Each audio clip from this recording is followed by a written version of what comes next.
Natalie. I am going to die. I deadpan.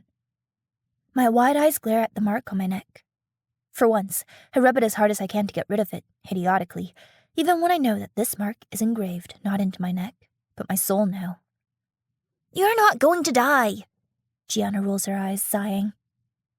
No, that man was not my mate and he had marked me, which means I'm going to die. I gulp. Tears well up in my eyes after I imagine my life ending because of this one mistake. I have heard about this a lot. If someone who's not your mate marks you without your consent, then you die in 24 hours. It happens suddenly, and you don't even get the time to think about anything before you're gone. Forever. You're not getting sick or anything. You don't look like you're dying either. Anne inspects me, before coming to her own conclusion. Are you two not worried even the slightest bit for me? What if your speculations turn out to be fucking wrong, and I really die after 24 hours pass? Tears start flowing out of my eyes, tracing my cheeks and dropping down from my chin. Anne and Gianna exchange a worried glance. Opening the doors, they both step out and come in the back seat to hug me from both sides. You are not going to die. I won't let you. Anne whispers in my ear, consoling me. What the hell am I supposed to tell Enzo now? That I slept with a random stranger and he marked me and I'm going to die? I sniff, placing both my hands on Anne's arm, which is placed around my shoulders. You don't need to tell him anything yet. We have to figure this out first. Gianna heaves a heavy breath, saying in a strange, irritated tone. Who was this man? You really don't know? Anne pulls away, gazing at my tear-stricken face. I take in a shaky breath, recalling his face, his tattooed body, the power he oozed. Everything was memorable about him. I gulp at my weird thoughts and shake my head.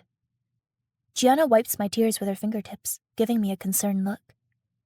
He gave off an Alphas aura, and he was old, much older than us. I reveal. Gianna's jaw hangs low, and Anne mirrors her surprised expression. You made it to an Alpha? Anne squeals in awe. I am not mated to him! I am going to die! I shriek, beginning to sob again. I don't want to die. Not before getting my wolf, at least. All my life, I've waited to have my wolf, and now I'm going to die? This seems so unfair to me. I place my hands over my face, crying out in annoyance. Why are you so sure that he's not your mate? Gianna sighs heavily. Because I am Enzo's mate! My voice grows in volume. Why don't you both ever believe this? Why do you hate Enzo so much? I hiss, wiping my cheeks. Anne and Gianna exchange one of their famous mysterious glances once again.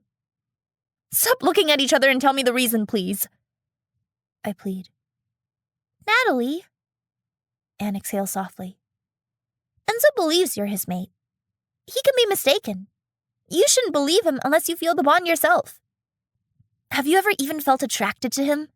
Have you ever felt any kind of sparks? I'm sure it's possible to feel the connection, even if you don't have a wolf. Gianna adds in a shrilly tone. I rake my fingers through my tangled hair, thinking back to every moment I have spent with Enzo. It's true that I've never felt any kind of connection with him, but he said, I am his mate, and he sure as hell was not lying to me. I reject the idea of Enzo deceiving me. We're not saying he was lying. We're saying that he might be mistaken. Anne and Gianna exchange that sneaky glance again. I glare at both of them, one by one. How do you get mistaken about being someone's mate? The question renders Gianna and Anne speechless. We all look at each other in complete silence. I feel like you two are hiding something from me, I mumble, forgetting about everything else for a moment. What did this Alpha look like? Anne changes the topic, opening the car's door and getting out. You haven't answered my question, I point out. Gianna follows Anne, and they both go back to the passenger and driver's seat silently.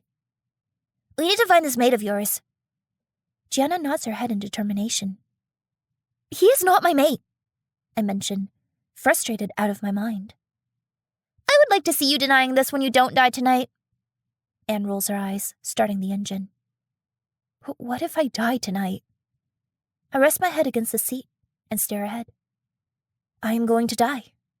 I know. That man.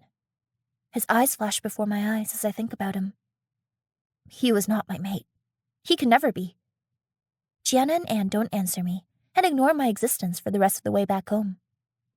Our pack, the North Forest Pack, is situated on the outskirts of the city. It's a small town. It won't be wrong if I say this. We keep away from the humans usually because we don't want them to know about our existence. It's the same for all packs, but ours is the second strongest pack in the world of werewolves. Well, the strongest pack is a Nightwalker's pack. Anne parks the car outside my double-story house. It's painted white inside out, making it look elegant but bland. I step out of the car, looking around to see if anyone's around. It's the usual time for pack training and for school, so I don't really see anyone. Let's go in before someone sees you. Anne grabs my arm, pulling me towards the main door. Gianna brings out the keys from my purse without even asking and unlocks the door. My heart skips a beat while my palms begin to sweat. Please, please, please, Moon Goddess, don't make me run into Mom or Dad or Emily. I step inside the house and instantly walk towards the stairs to disappear down my room before any member of my family catches me. Natalie Whitman! Mom shouts from the kitchen. My soul departs from my body, and my feet freeze on the first stair. Shivers start running up and down my body. Unconsciously, I lift my hand and raise the collar of the shirt to hide the mark on my neck. She will kill me if she finds out I got marked by a random stranger. Where the hell have you been for the whole night? Did I not say you're not allowed to go out? She comes out of the kitchen, screaming at me all the way. Mrs. Whitman, we took her with us. It's not her fault. Anne tries to defend me. Anne and Gianna, darling. Her tone softens. I am talking to my imbecile daughter. I was just you two head back home after this long night. My face heats up in embarrassment. My fingers tighten around the railing as tears threaten to spill out of my eyes. Right, Mrs. Whitman. Gianna mutters in disappointment. I can hear both of them rushing to the door because my mother asked them to get the fuck out too politely. The main door opens and closes. If disgracing us with your birth and your presence was not enough, now you're going out and sleeping with random men? Her voice sounds closer than before. Of course. She sensed the unrecognizable scent on me.